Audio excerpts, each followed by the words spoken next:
ni suasana di luar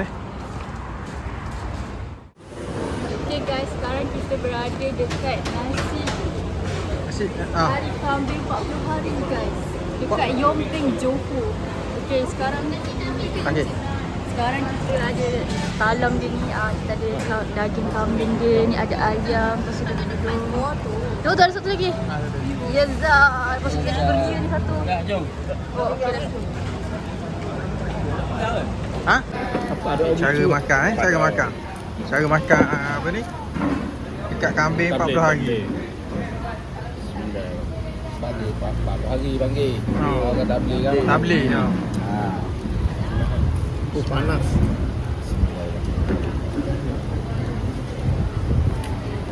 Tak. Sedap. Dah 2 hari lagi ya. Kan apa you? Baik. Sedap. Oh.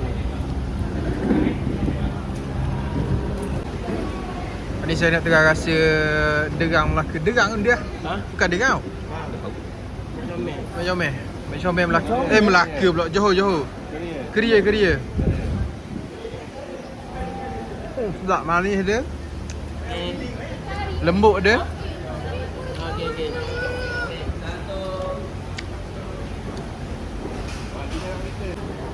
Satu talam ni boleh makan 5 orang. 5 orang Oh tu kenyang nyanda tu 5 orang. Oh sedap kambing tu. Memang sedap.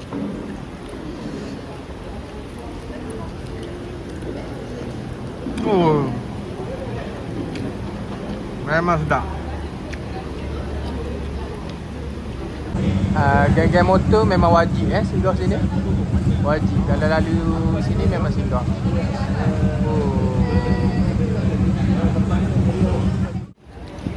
Dalam banyak-banyak ni sedap sekali. Ni. Oh sedap. Sekali. 5 orang makan 5 orang makan. Bang, macam mana bang? Rasa? Sedap. Sedap. Boleh repeat Boleh. Tapi seorang duduk luar. Orang lain duduk dalam lah ke? Duduk luar. Luar Kawasan. Dah pasal jauh. Jauh. Ni buat tupang ladu je. Ni habis untuk 5 orang makan. Kita tengok bahagian perempuan pula. Ambil kau. Tengok. Sila. Buat macam sabar kita orang. Buat macam Mana ni?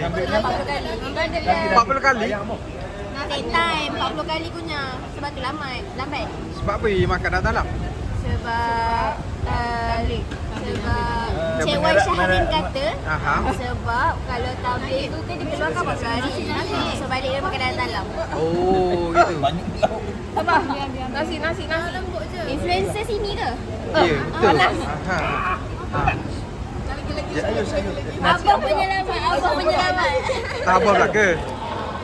Tolong. Okey, saya dah tak boleh dah. Tolong je.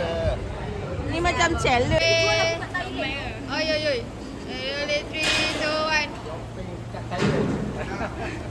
So hi everyone. So sekarang kita berada di Kari kambing 40 hari. Yes, di Yomping, Johor.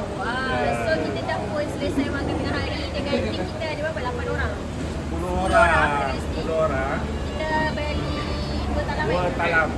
2 talam, 10 orang makan dengan berharga satu talam berapa? RM69. Berbaloi ke tak berbaloi? Sangat berbaloi. Kita dah set ni. Set So ini boleh kenyang sampai Terengganu nanti. So stay tune. Jadi kita balik Terengganu dah. Bye.